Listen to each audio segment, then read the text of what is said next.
የዩክሬን ኤፍ-16 የጦር ጀት የሩሲያውያን ሱ-35 በሰማይ ላይ ውጊያ ላይ ጣለች። አሜሪካ በኢራን ላይ ሲታካሄድ የነበረውን የአየር ጥቃት በጊዜያዊነት አቆመች። በቀይ ባህር ላይ ጥቃት የተፈጸመባትን የሳውዲ መርከብ ተከትሎ የሳውዲ ኃይሎች በሁዴይዳ ላይ የአየር ድብደባ ፈጸሙ። ይህ ኢትዮ ኒውስ ላይን ነው። ቻናላችንን ሰብስክራይብ በማድረግ ቤተሰብ ይሁኑ።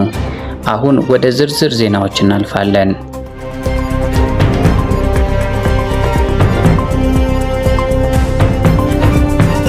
የዩክሬን ኤፍ-16 የጦር ጀት የሩሲያውያን ሱ-35 በሰማይ ላይ ውጊያ ላይ ጣለች። የዩክሬን የአየር ኃይል አሜሪካ ሰራሽ የሆነውን ኤፍ-16 የጦር ጀት ከተረከበ ወዲህ ለመጀመሪያ ጊዜ በሰማይ ላይ ባደረገው የፊት ለፊት ውጊያ የሩሲያውያን ዘመናዊ ሱ-35 ተዋጊ ጀት መትቶ መጣሉን የአሜሪካ የጦር ኃይሎች ጠቅላይ ኤታማዦር ሹም ጀነራል ዳን ኬን ይፋ አድርገዋል።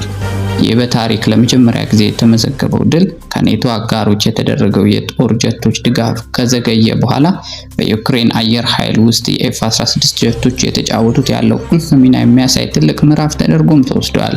ኪየቭ በአሁኑ ወቅት የተወሰኑ ኤፍ-16 ጀቶችን እያሰራጨች ሲሆን ቀደም ሲል በነበሩት ውጊያዎች ቢያንስ 3 ጀቶችን አጣች ቢባልም የዛሬው ታሪካዊ የአየር ድል ግን የአገሪቱን የመከላከያ አቅም በአዲስ ደረጃ እያሳየ እንደሆነም ተገልጿል።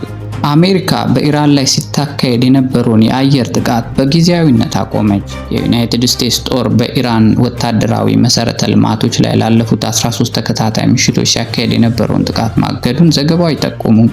ይህ እርምጃ የተወሰደው ዋሽንግተን እና ቴህራን ለድርድር ያላቸው ፍላጎት እየጨመረ መምጣቱን የሚያሳዩ ምልክቶች በመታየታቸው ነው ተብሏል።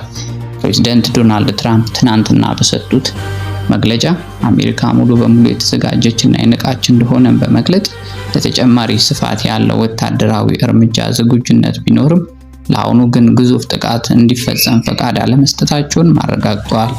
እንደ ፕሬዝዳንቱ ገለጻ ከሆነ ጥቃቱ በጊዜያዊነት መከታት ኢራን ወደ ውይይት ለመመለስ የምታደርገውን ጥረት በቁም ነገር መመልከቷን የሚያሳዩ ሁኔታዎች በመፈጠራቸው ነው። ሆኖም በካፒቶል ሂል በኩል የተሰጠው ማብራሪያ እንደሚያመላክተው በቀጠናው ያለው ውጥረት የሚያባብስ ከሆነ የዩናይትድ ስቴትስ ጦር አሁንም አጣዳፊና አስፈላጊውን ምላሽ ለመስጠት ዝግጁ ሆኖ ይቆያል ተብሏል። በቀይ ባህር ላይ ጥቃት የተፈጸመባትን የሳውዲ መርከብ ተከትሎ የሳውዲ ኃይሎች በሁዴይዳ ላይ የአየር ድብደባ ፈጸሙ። በቀይ ባህር ውቅያኖስ በኩል በማለፍ ላይ የነበረችውና የሳውዲ አረቢያ ሰንደቅ ዓላማን የሚያበራው ኤንሲሲ ማሳ የተባለች የነዳጅና የኬሚካል ጭነት መርከብ ላይ የሁቲ አማጽያን ላይ ጥቃት ማድረሳቸውን የዜና ምንጮች ዘገቡ። በተፈጸመው ጥቃት መርከቧ አነስተኛ የውጭ አካል ጉዳት የደረሰባት ቢሆንም የቡድን አባላቱ በሙሉ ደህና ሁኔታ ላይ እንደሚገኙና አስፈላጊው ፍተሻ ከተደረገ በኋላ ጉዞን መቀጠሏም ተረጋግጧል። ከዚህ የመርከብ ጥቃት በኋላ የሳውዲ መሪነት ያለው ጥምረት ኃይል በየመን የሁቲ አማጽያን ቁጥጥር ስር በሚገኘው የሁዴይዳ ወደብ ላይ ተመጣጣኝ የተባለ የአየር ድብደባ ማካሄዱን አስታውቋል። በቅርብ ቀናት ውስጥ በሳውዲ ንብረትነት ላይ የሚገኙ መርከቦች ላይ ጥቃት ሲፈጸም ይህ ለሁለተኛ ጊዜ ሲሆን ቀደም ሲል ኢንሴሊያ በተሰኘች ሌላኛው የነዳጅ መርከብ ላይም መሰል ጥቃት ተፈጽሞ እንደነበር ይታወሳል። አሜሪካ በኢራን ላይ በሚካሄደው ጦርነት በከፍተኛ መጠን መሳሪያዎችን በመጠቀሟ ምክንያት የጦር መሳሪያ ክምችቷ በእጅጉ መቀነሱና ይህን በሌሎች የዓለም ክፍሎች ለሚነሱ ግጭቶች ተጋላጭ ሊያደርጋት እንደሚችል የቀድሞ የፔንታገን ባለስልጣን ማርክ ካንሲያን ገለጹ። በአሁኑ ወቅት በዋሽንግተን የሚገኘው የስትራቴጂካዊና የዓለም አቀፍ ጥናቶች ማዕከል ከፍተኛ አማካሪ የሆኑት ካንሲያን ለአልጀዚራ እንደተናገሩት አሜሪካ በኢራን ጦርነት በስፋት የተጠቀመችባቸውና በምዕራብ ፓሲፊክ አካባቢ ጦርነት ቢነሳ ሊያገለግሉ የሚችሉ 7 አበይት መሳሪያ አይነቶችን የመረመሩ ሲሆን አሜሪካ በእነዚህ አጠቃላይ ክምችቷ ውስጥ ከ1/3 ግማሽ የሚሆኑን ተጠቅማ ጨርሳለች። በፔንታጎን የበጀት ስትራቴጂ ላይ ይሰሩ የነበሩት ካንሲያን አክለውም የአሜሪካ የመሳሪያ ክምችት ከኢራን ጦርነት በፊት ወደ ነበረበት ደረጃ ለመመለስ ከ2 እስከ 5 ዓመታት ሊወስድ እንደሚችልም አስረድተዋል። ይህ የክምችት ማነስ አሜሪካ በሌሎች አካባቢዎች ለምሳሌ በታይዋን አዲስ ግጭት ከተቀሰቀሰ ለስጋት የሚያጋልጣት የተጋላጭነት ክፍተት የሚፈጥርባት መሆኑን ተጠቅሷል። ጦርነቱ እስካሁን ለአሜሪካ 37.5 ቢሊዮን ዶላር የወጣበት ሲሆን የአሜሪካ ጦር ጉዳዮች ሚኒስትር ፔት ሄግሴት ለኢራን ጦርነትና በአጠቃላይ ወታደራዊ ዝግጅት ተጨማሪ $70 ቢሊዮን እንደሚያስፈልጋቸው በዚህ ሳምንት አስታውቋል። በተጨማሪም ካንሲያን አሜሪካ የምትጠቀምባቸው የጦር መሳሪያዎች አይነት እየተቀየረ መሆኑንም ገልጸዋል። በዘመናዊ ጦርነት ውስጥ እንደ ባላስቲክ እና ክሩዝ ሚሳይል ያሉ የላቁ መሳሪያዎችን ከርካሽ ድሮኖች ጋር አጣጥሞ የመጠቀም አሰራር እየሰፋ መምጣቱንም ተናግረዋል። ይህ አዲስ የድሮን ክምችት በከፍተኛ ፈንጂ የጫኑ የባህር ላይ ድሮኖችን የሚያካትት ሲሆን አሜሪካ በኢራን ጠረፍ ኢላማዎች ላይ ጥቃት ለመሰንዘር በስፋት እየተጠቀመችበት እንደሚገኝ ገልጸዋል። ማንቸስተር ሲቲ ፔድሮ ኔቶን ይፈልጋል ተባለ። አዲሱ የሲቲ አሰልጣኝ ኤንዞ ማሬስካ በቼልሲ ቤት ያሰለጠኑትን ፖርቱጋላዊ የክንፍ ተጫዋች የማስፈረም ፍላጎት እንዳላቸው ተዘግቧል።